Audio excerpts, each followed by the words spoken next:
Hey guys, tonight we begin with the rowdy, smoky and slightly sticky world of the medieval tavern, the unsung heart of every town, the unofficial news centre, and the only place where a knight, a farmer and a bard could all get equally drunk and equally robbed. It wasn't just a place to drink, it was a place where danger, laughter and disease mingled freely beneath a thatched roof. So before you get comfortable, take a moment to like the video and subscribe, but only if you genuinely enjoy what I do here. And let me know in the comments where you're tuning in from and what time it is for you. It's always fascinating to see who's joining us from around the world. Now dim the lights, maybe turn on a fan for that soft background hum, and let's ease into tonight's journey together. You've trudged through a muddy street that smells like a blend of horse, smoke, and questionable soup. It's raining, of course, or just finished, so everything's slick, including your only pair of shoes. You're tired, you're hungry, and you've nearly been run over by a cart full of turnips twice. You need a drink. So how do you find a tavern in a medieval town? There are no glowing signs, no Yelp reviews, and certainly no GPS. What you do have are your ears. Just follow the noise. Somewhere, past the blacksmith's forge and the fishmonger yelling about his fresh river eels, is a chorus of laughter, shouting, and someone aggressively singing about a goose. And there it is. A crooked wooden building, leaning slightly as if even the architecture has had one too many. Hanging above the door is a wooden sign, barely legible, with a crude painting of... Is that a barrel? Or a bear? Or maybe both? Either way, this is it. Welcome to the tavern. The front step is slick with ale, and as you push open the heavy, iron-hinged door, it lets out a creak so long and dramatic it might qualify as its own form of entertainment. Instantly, warm air and the rich perfume of smoke, wet wool, stale beer, and mystery meat hit your face like a drunken handshake. You've made it. Inside, the ceiling is low enough to make tall men duck and drunk men bump their heads. The floor is dirt. Not metaphorically, literally, though someone's laid down straw in an attempt to pretend it's cleaner.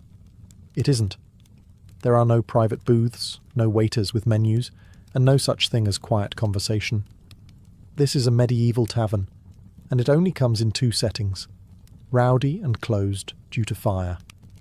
You spot an open seat at a lopsided bench near the hearth, but it's wet. With what, you don't ask. Someone nearby is arguing about a stolen chicken. Another is passed out with a ladle still in his hand. A one-eyed dog gnaws on a bone under a table like he pays rent there. And this, friend, is just the entrance. You've only just arrived, and already it smells like a night to remember, or forget.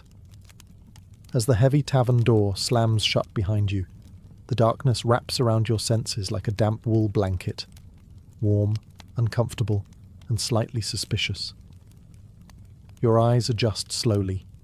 Candlelight flickers against soot-stained walls, casting dancing shadows that make even the chairs look like they might pick a fight. The hearth blazes in the far corner, doubling as both heating and open-flame hazard. Smoke drifts lazily in the air, not quite escaping through the chimney that might be stuffed with a dead crow. But what hits you hardest isn't the noise or the heat, it's the smell. A medieval tavern's scent is less aromatic and more emotional trauma. The top notes are ale, warm, sour, and splashed liberally across every surface. Beneath that, sweat, years of it, human, horse, and maybe something mythical. Add a hint of mouldy bread, wet straw, and a whisper of boiled onions, and you have a blend no perfumer has dared bottle. The tables are carved with years of initials, crude drawings and knife scars. They wobble with a kind of stubborn pride. The benches creak under the weight of muddy boots, thick cloaks and questionable decisions. The floor?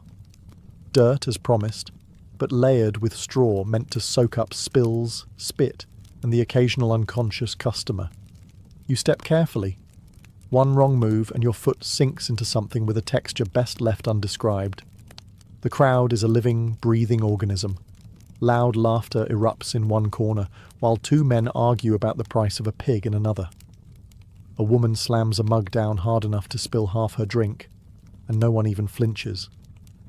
A man at the next table stares at you with the dazed look of someone who's either thinking very deeply or forgetting how chairs work. Someone nearby sneezes. The entire left side of the room collectively leans away.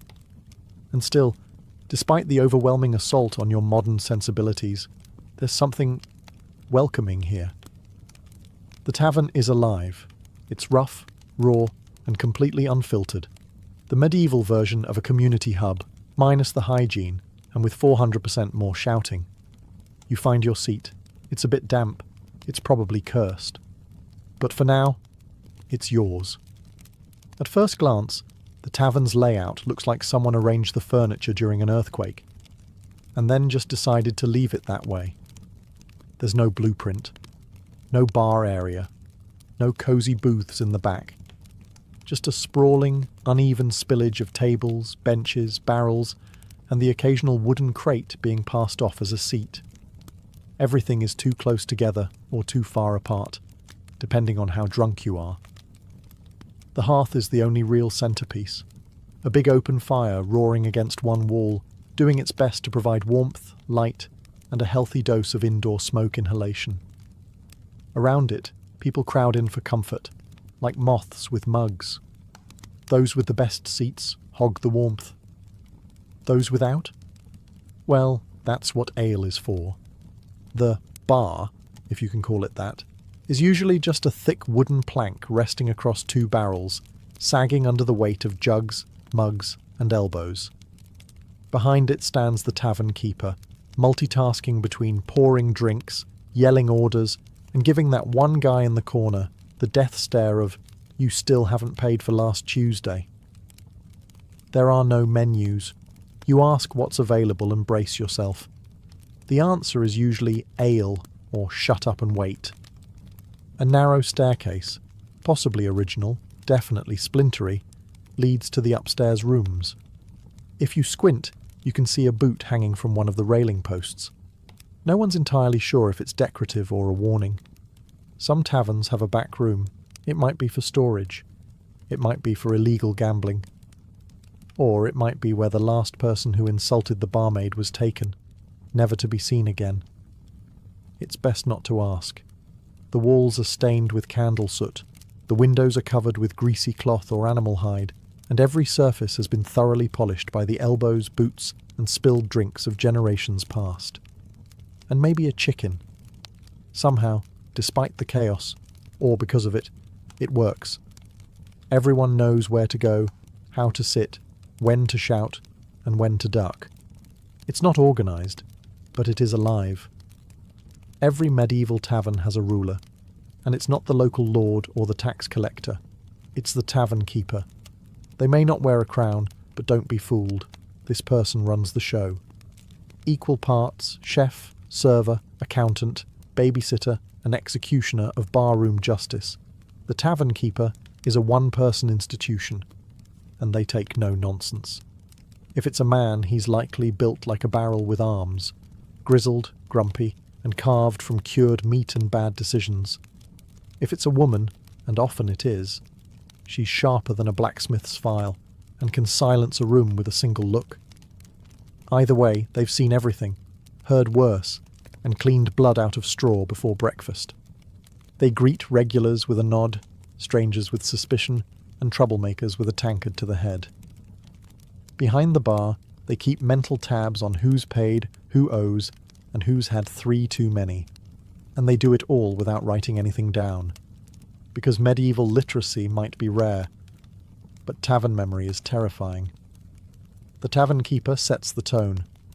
If they're in a good mood, the place hums. If they're in a bad mood, you'd better drink fast and keep your jokes to yourself. They're the referee in every argument, the judge in every cheating scandal, and the first to grab a club when a fight breaks out. You do not mess with the tavern keeper. They also know everything. Who's in debt, who's having an affair, who arrived in town under a false name. Need information? Bribe the barkeep? Need protection?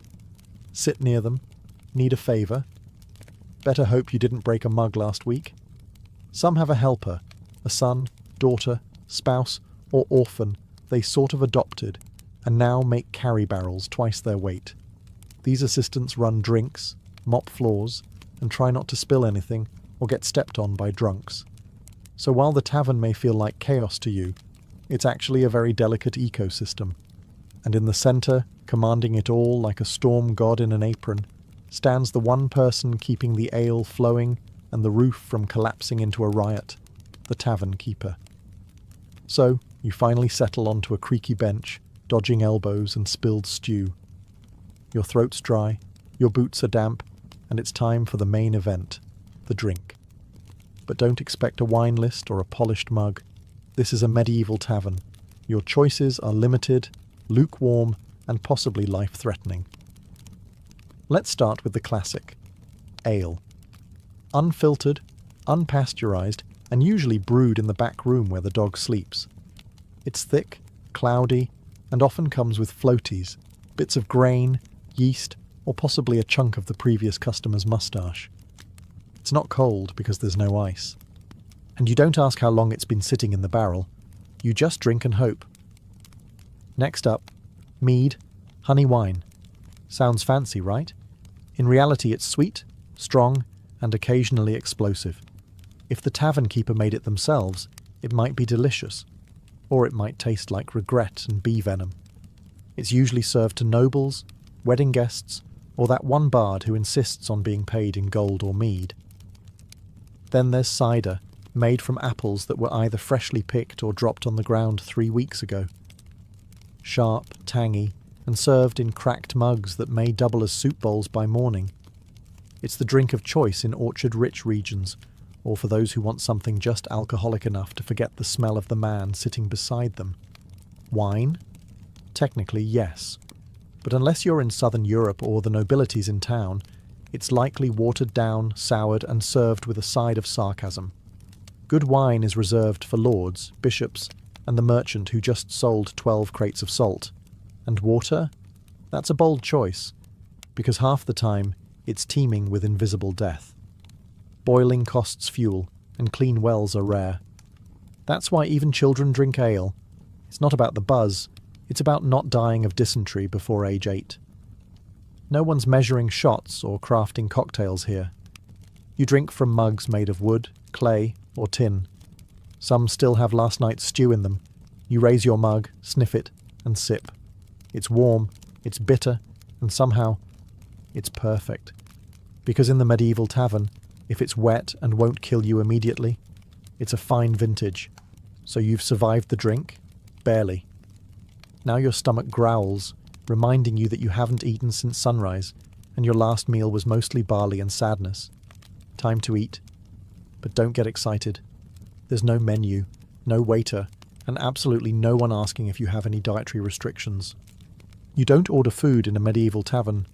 You ask what's left, then hope it's hot and only vaguely mysterious. The star of the tavern table is usually pottage, a thick stew made from whatever grains, vegetables, and questionable proteins were lying around that day.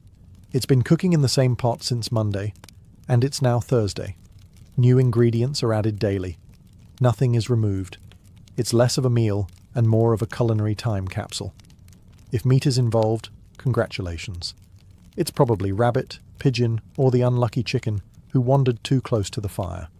If it's game meat, it might be delicious. Or it might be aged past reason and seasoned with desperation. Your bowl is made of wood or clay. Your spoon? Either your own or your fingers. Most people carry their own knife, so eating is a BYO cutlery affair. And don't expect napkins, just the sleeve of your tunic or a shared rag that's seen things it'll never forget. Bread is also on offer. It's tough, dark, and heavy, more a weapon than a food. If it's soft, it was baked today. If it's hard, it was baked last week. Either way, it pairs well with cheese that smells like an old boot and has started developing its own personality. Sometimes they're salted fish, sometimes pickled eggs. Occasionally you'll find a tavern offering a special, which is just a fancier way of saying, we had too much of this lying around. Flavour, optional, texture, unpredictable. Still, in the flickering firelight, with noise all around and the warmth of food in your hands, it's not bad. It's filling. It's hot. And if you don't think too hard about what's floating in your bowl, it might even be comforting. You're not here for fine dining. You're here to eat like a survivor. Once you've found your seat, ideally one without a knife stuck in it, you start to notice the real entertainment, the people.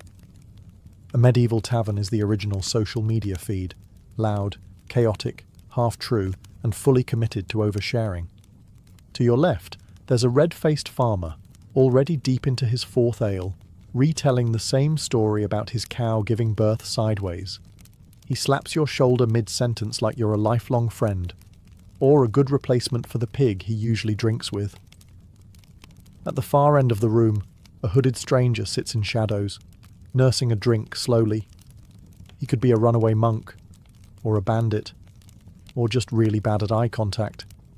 Either way, you're not making small talk with him unless you want to disappear behind the stables. Near the hearth, a soldier in battered armour is regaling a group with tales of battle. His story involves dragons, Frenchmen, and a talking sword. It's definitely false, no one cares. His tankard is full, and his audience is laughing. There's a merchant, loud and sweaty, shouting prices for grain that no one asked for. He pulls gold coins from his pouch like a man begging to be robbed by midnight. A pair of locals play dice on a warped table, their expressions intense. One of them clearly cheats. The other knows and lets it happen, probably saving the fight for when his ale runs out. A bard strums in the corner, voice cracking on the high notes of a love song that sounds suspiciously like one he just made up. No one minds. He's wearing pants, and he's in tune. That's already better than last night's guy. Women wander through the crowd, some tavern staff, others working their own business. They're sharp-eyed, confident, and absolutely not to be trifled with. They'll flirt, laugh, or knock your teeth in depending on your tone. Children occasionally dart between legs, swiping leftover bread or coin. No one stops them. It's just part of the rhythm. Everyone is watching, drinking, plotting, and pretending not to notice the man slumped under the table. This tavern isn't just a place to eat and drink. It's a living, breathing performance. And tonight, you're part of the cast. Forget lutes and ballads for a moment. The real soundtrack of a medieval tavern isn't a song, it's a symphony of chaos. It begins with the clink of mugs, dozens of them slamming against wood in celebration, negotiation, or drunken misfire. Some clang cheerfully, others shatter completely. Both are met with cheers. Then comes the laughter. Big, loud, belly-deep laughter that sounds like it escaped from a wild boar. Most of it makes no sense. A farmer chuckles at his own joke about hay. A knight giggles at the word pottage. A monk wheezes uncontrollably every time someone says duck. You learn quickly not to ask. Voices layer over one another, each louder than the last, fighting for dominance like roosters in a coop. There's arguing, storytelling, shouting about taxes, and at least one person misquoting scripture to win a bet. The bartender yells orders while swatting flies. A barmaid shouts at a man who tried to grab her, and someone keeps repeating, "Another round," like a battle cry. And in the corner, the bard. With a half-tuned lute and 3 missing strings, he plays the same 4 chords on loop, occasionally bursting into verses about lost love, found chickens, or noblemen who wore their pants backwards. No one really listens, unless he starts singing about someone in the room, at which point things get very entertaining or very dangerous. Someone spills something. Someone burps loud enough to make the rafters tremble. Someone else falls off a bench and keeps talking from the floor like it's intentional. In the background, dogs bark, a goat bleats. Why is there a goat? And chairs scrape across dirt like thunderclaps in a wooden cavern. It's not peaceful, but it's oddly rhythmic. Occasionally the room goes quiet. Not by choice, just a sudden lull. It lasts exactly 3 seconds. Then someone farts heroically, and the music starts again. This isn't background noise. This is the tavern's heartbeat, raw, rowdy, and relentlessly alive. If you listen closely enough, it starts to make sense. A kind of harmony born from disorder. And like the rest of the tavern, it only gets louder the longer you stay. Once the ale starts flowing and the stew starts settling, the tavern transforms. It's no longer just a place to eat and drink. It becomes a medieval casino, minus the velvet ropes and with way more yelling. Gambling is the sport of the evening, and everyone plays, from weathered soldiers to barefoot boys with borrowed dice. There's no dealer, no pit boss, no regulation, just a cracked wooden table, a handful of copper coins, and the vague promise that someone's about to lose their dignity. Dice are the game of choice, carved from bone, wood, or whatever was lying around. They clatter across tabletops like rolling thunder, each toss followed by a mix of cheers, groans, and accusations of witchcraft. No one trusts the dice. Everyone uses them. Then there are cards, if you're in a more cultured part of town. Thick, hand-painted, worn to the edges, and always missing one or two. The rules shift based on who explains them. Sometimes you're trying to get the highest number. Other times you're matching symbols or just making it up as you go. It's like poker, but with more slapping. Wagers range from money to mugs to livestock. Yes, someone once bet a goat. Someone else bet their boots. And someone else bet their own freedom for the night. Spoiler, he lost. The regulars are slick. They shuffle quickly, roll slowly, and smile a little too wide. Cheating? Of course. It's half the fun. A hidden die here, a marked card there, a mysterious cough when the lucky player leans in. If you win big, you buy a round or risk getting jumped. If you lose badly, you smile, pretend you meant to, and slowly push your chair back toward the door. Side games erupt too.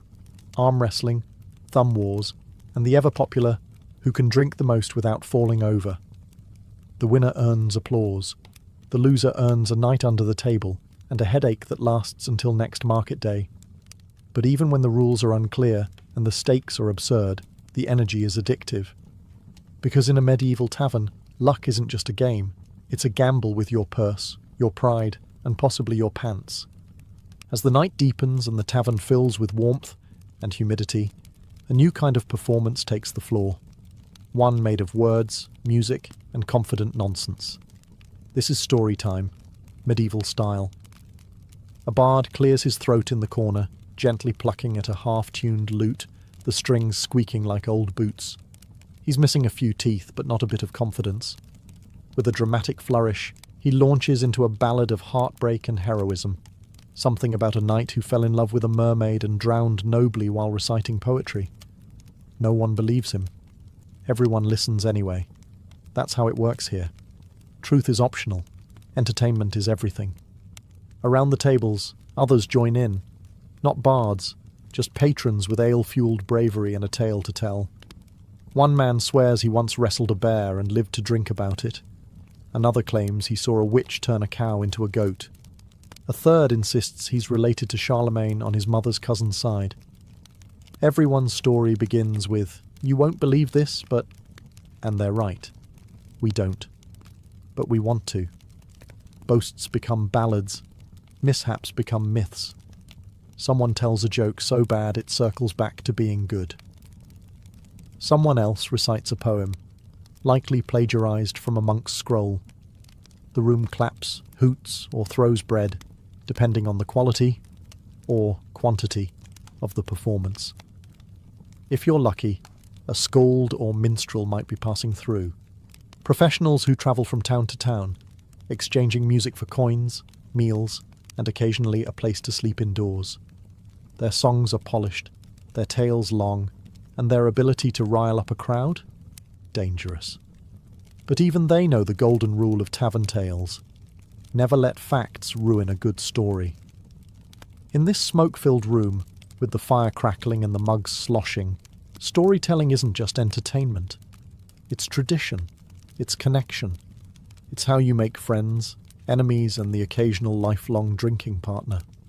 By midnight, Half the tavern is reenacting the story of the one-legged knight who fought off 6 highwaymen with a ladle. You laugh, you cheer, you forget it's all made up. Because in a medieval tavern, every liar is a legend, if the story's good enough.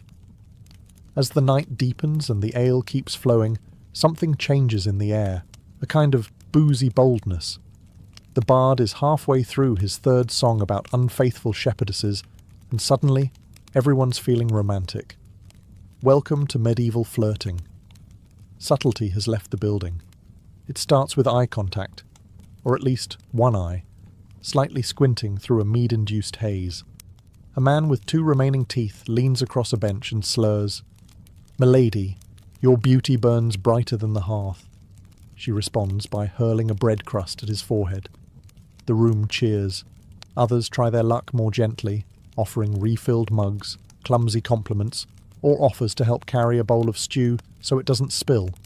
Spoiler, it still spills. If you're a woman in the tavern, staff, guest, or travelling merchant, you're likely used to fending off at least 3 would-be poets, 2 arm wrestlers, and 1 man who tries to impress you by balancing a knife on his nose. Sometimes it works. Usually, it ends with a black eye or an empty purse. For those actually seeking companionship, taverns offer more than just flirting. Courtesans work the room with practiced ease, knowing who has coin, who has charm, and who will pass out before making it to the stairs. Transactions are discreet, but the implications are loud. Jealous lovers? Oh yes. Nothing sparks a tavern fight faster than a stolen glance, a wandering hand, or a husband catching his wife laughing a little too hard at the bard's joke about bishops. Tables are overturned, mugs are weaponized, a bench gets broken in half, again. And yet, somewhere in the middle of all this chaos, genuine sparks fly. A shy baker's daughter and a travelling stonemason laugh over shared stew. 2 drunk farmers bond over a mutual hatred of turnips. A monk accidentally flirts with a nun. Love, or something like it, survives in even the rowdiest corners. Because in the medieval tavern, romance is equal parts charm, chance, and not falling face first into your bowl mid-sentence. You might win a heart, you might earn a slap. Either way, you're going to remember it, or at least hear about it the next morning. It was bound to happen. Maybe someone spilled a drink. Maybe someone accused someone else of cheating at dice. Maybe 2 people claimed the same bench and neither backed down. Or maybe someone said something about someone else's mother, goat or soup. Doesn't really matter. Suddenly it's on. The tavern, once a blur of music and mugs, turns on a dime. A stool flies. A tankard crashes to the floor. Someone yells, "Hold my bread!" and launches themselves over a bench with all the grace of a drunk catapult. No one is surprised. In fact, most people don't even stop drinking. A bar fight in the Middle Ages isn't rare, it's expected. It's practically a feature. And while it sounds terrifying, it's usually more comedic than deadly. People swing wildly, miss, trip, and land in someone's dinner. Hair is pulled, beards are grabbed, shirts are torn. The tavern keeper roars like a battlefield general while holding a ladle in one hand and a club in the other. Occasionally someone joins the fight with no idea why. They just saw action and leapt in, fists first. Others place informal bets, cheer, or slide their mugs out of splash range. Weapons? Rare. Most folks know better. Pulling a blade in a tavern can turn a casual brawl into a full-blown tavern legend, and no one wants to be banned from the only place that serves hot food and warm ale. Eventually, someone hits the floor and stays there. Someone else stumbles into a wall and decides that's as good a place as any to sit and rethink their life. The fight burns out like a tavern candle, suddenly and without ceremony. And here's the strange part. Once it's over, it's over. The fighters are separated, mugs are refilled, someone starts a song, and within 10 minutes, everyone is laughing again, including the guy with the bleeding nose. No grudges, no lawsuits, just bruises, stories, and maybe a new nickname like One-Eyed Arnold or Benchbreaker Bill. Because in a medieval tavern, a good fight, is just part of a good night. Messy, ridiculous, and weirdly bonding. And if no one gets hurt too badly, it's just another round of entertainment. So the brawl's over, the bard has passed out mid-ballad, and your stomach is full of mystery stew and slightly fermented cider. It's time to sleep, or at least attempt to. But don't expect a feather bed and lavender-scented linens. This is a medieval tavern, not a spa. If the tavern offers lodging, it's likely a creaky staircase away. Upstairs, past slanted floors and beams low enough to test your skull's durability. The rooms are small, cold, and absolutely shared. Privacy doesn't exist. You're sleeping shoulder to shoulder with strangers, some snoring like church bells, others dreaming loudly in languages you've never heard. Beds? Technically. Most are straw-stuffed mattresses, thin, lumpy, and crawling with what medieval folks fondly called companions. You lay down fully clothed, boots on, dagger under your pillow, not for comfort but for defensive strategy. Blankets are shared, so are smells. And if someone had garlic earlier, someone always has garlic, it will become an intimate part of your dreams. If you're too poor, or too drunk, for a room, you sleep downstairs, on a bench, under a table, or just in a corner by the hearth, curled up next to a dog that may or may not belong to the tavern. You'll be stepped on, probably sneezed on, and maybe used as a footrest. The tavern never really quiets. Even after the last mug is drained and the last fight patched up, there's always someone muttering in their sleep, a log popping in the fire, or a distant fart echoing through the rafters. And yet, somehow, you drift off. It's not comfortable. It's not clean, but it's safe enough. The fire keeps the worst of the cold away. The tavern keeper keeps watch with one eye open and a club in hand. And the noise becomes its own kind of lullaby. Familiar, human, alive. You'll wake with a sore neck, a dry mouth, and a questionably acquired bruise. But for a few hours, you sleep, in the company of travellers, rogues, farmers, and fools. No kings, no silence, just snoring, straw, and the faint hope your boots are still there come morning. Dawn creeps in like an uninvited guest, sliding pale light through the cracks in the shutters and poking at your eyelids with merciless persistence. The tavern has changed overnight, not quieter exactly, but quieter in a defeated sort of way. You open one eye. Someone's boot is on your chest. Someone else is mumbling in their sleep about sheep taxes. The bard is snoring under a table, clutching his lute like a lover. A chicken hops across the floor, pecking at yesterday's bread crusts. No one questions where it came from. The fire has died down, leaving the room cold and smoky. A few patrons begin to stir, groaning like wounded warriors from battles fought entirely inside their own skulls. One man sits up, looks around, and lies back down. Having decided today isn't worth it. The tavern keeper is already up, because of course they are. Clattering mugs, sweeping straw into fresh piles, reheating something in a pot that smells both inviting and slightly vengeful. They shoot a look at the bodies on the floor, then bang a ladle against a mug like a morning bell from hell. Up or out? That's your wake-up call. There's no breakfast buffet. If you're lucky, there's more pottage, now even thicker than last night. Bread is rewarmed, ale is watered down, and no one has the strength to complain. Some patrons just dunk their heads in a barrel of rainwater outside and call it clean living. You check your pouch. 2 coins and a button. Better than expected. Your boots? Still here. One of them has a bite mark, but they're yours. A win.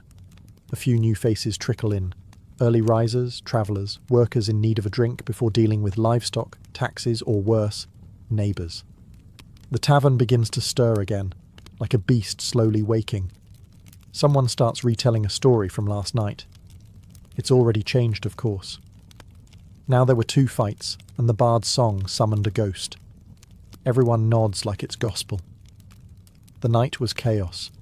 The morning is groggy, grimy, and full of regret.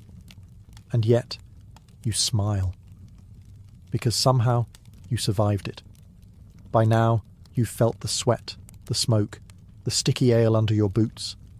You've survived the shouting, the flirting, the pottage, and possibly a flying bench.